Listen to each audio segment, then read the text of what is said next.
Hello everybody and welcome to Skrrt Garage. My name is Connor and today I've got such a cool video for you. It's going to be something of a sibling rivalry because recently I just purchased this. It's a 2008 Lexus ISF and it's going to be going up against my baby over here, a 2018 BMW M2. Guys, I'm so excited about that statement I just said because I've never had two cars that can actually directly compete with each other. So with that, let me introduce the competitors. Over here is a 2008 Lexus ISF. Like I just said, it's a 5-liter dual overhead cam with the top end actually done by Yamaha. It makes 416 horsepower and 371 foot-pounds of torque. It has a very fast shifting 8-speed automatic transmission. It weighs about 3,800 pounds. So if you do the power to weight, it's about 9.1 pounds per 1 horsepower. Now over here is a 2018 BMW M2. It's a 6-speed manual transmission car. It weighs about 3,450, so 3,450 pounds. When from the factory, it makes 365 horsepower and 343 foot-pounds of torque. But if you guys know the channel, you know that this is not exactly a factory OEM car. You see, it has every bolt-on that you can do to it with intake, larger intercooler, downpipe, and obviously a tune from boot mode. So this car actually makes somewhere on the order of 440 to 450 horsepower and about 500 foot-pounds of torque. So the power to weight of this BMW M2 is a little bit closer to like 7.8 or 7.9. And I know what you guys are thinking, okay, wait, this car is lighter, it has a lower power to weight number. It's probably going to be a foregone conclusion, but let me remind you of something. First off, this generation of BMWs, the F8X generation, they are extremely difficult to launch. And today we are doing standing races, standing starts, we're doing rolling races, and of course we'll do a sound comparison as well. But like I said, these are very difficult to launch. They either bog down or they incinerate the rear tires on the way up to each gear. So that is already in favor of the Lexus. And like I said, this Lexus has a really fast shifting automatic transmission, whereas this is a manual transmission. So I'm really excited to see how these races are going to play out. But for all this fun that I will be providing today, please do me a kindness and leave a positive comment down below. Also hit the thumbs up button and subscribe if you are stopping by for the first time. And also let me know if you guys like this format. I always like to do sound comparison, standing start, and then roll races. If there's anything else you guys would like to see, please let me know. With that, guys, I think we have everything we need. The only other thing I will say is as you see these races today, you're gonna notice two very different races that happen on the roll. And to figure out what happened, stick around and I will talk about why there's such a different result depending on which race you watch. So with that, guys, let's get this video started.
quick editor's note. So right now the M2 definitely got off the line before the ISF.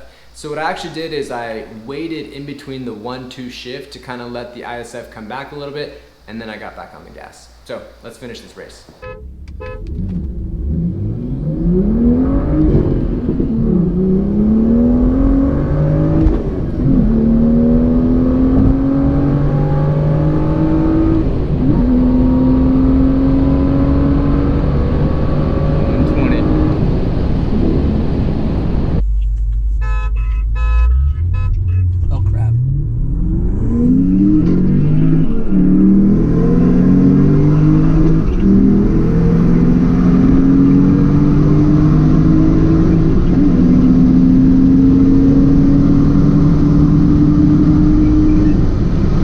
Okay guys, well, yeah, the lighter car with more horsepower won. But there's one or two things I want to talk about. First off, this car is completely stock, and this car is far, far, far from stock.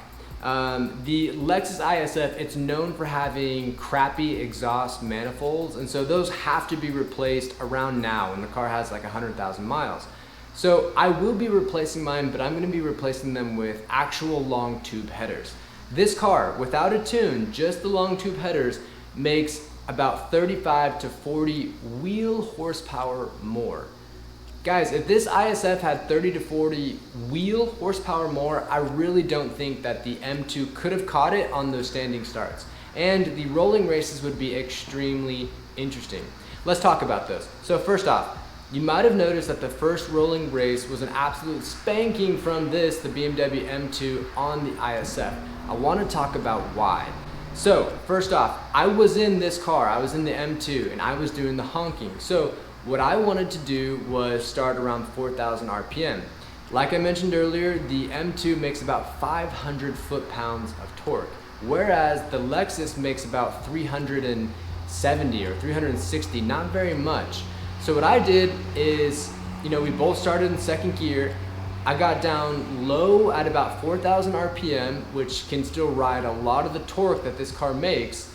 And I honked it out and we took off. And when you take off at 4,000 RPM in this car, you're using a lot of torque. You're before that crossover point when you start using more horsepower.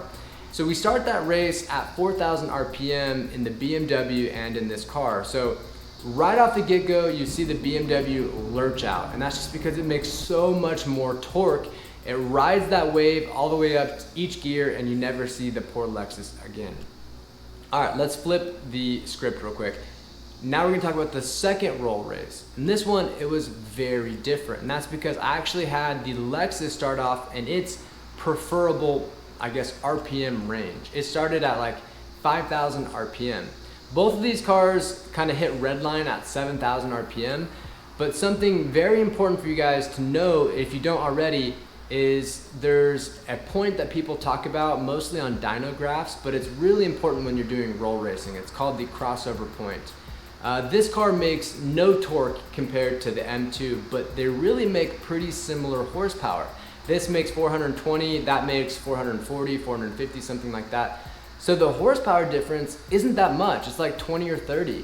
And when you're only riding horsepower, which is above 5,000 RPM, then that's why you didn't see the M2 come past the Lexus until like 120. And so I guess what I'm trying to say is, if you have a Lexus and you're gonna race somebody that has a turbocharged car, I would make sure that you're right at your horsepower, I guess, mark when you start the race, because turbocharged cars, they just make so much more power down low that if you're trying to match them, if you're trying to grunt it out in that torque setting, you're gonna lose. At least on higher horsepower, higher, I guess, torque cars like these BMW M cars. And the same goes for you BMW drivers. If you had a turbocharged car and you're going up against a car that's naturally aspirated, if you can help it, start down low and let the other guys start, wherever low too, and you'll find out that you'll win a lot more of those races. So, kind of nerdy. Thank you for letting me nerd out about that, but I thought the results of the races were very interesting, And I'm really excited to put some mods over here on the Lexus ISF and run this back. If you guys want to see that, don't forget to give this video a big old positive comment, thumbs up, and subscribe if you are new. I love you guys. Thank you for sticking around if you made it this far, and we will see you on the next video. Peace.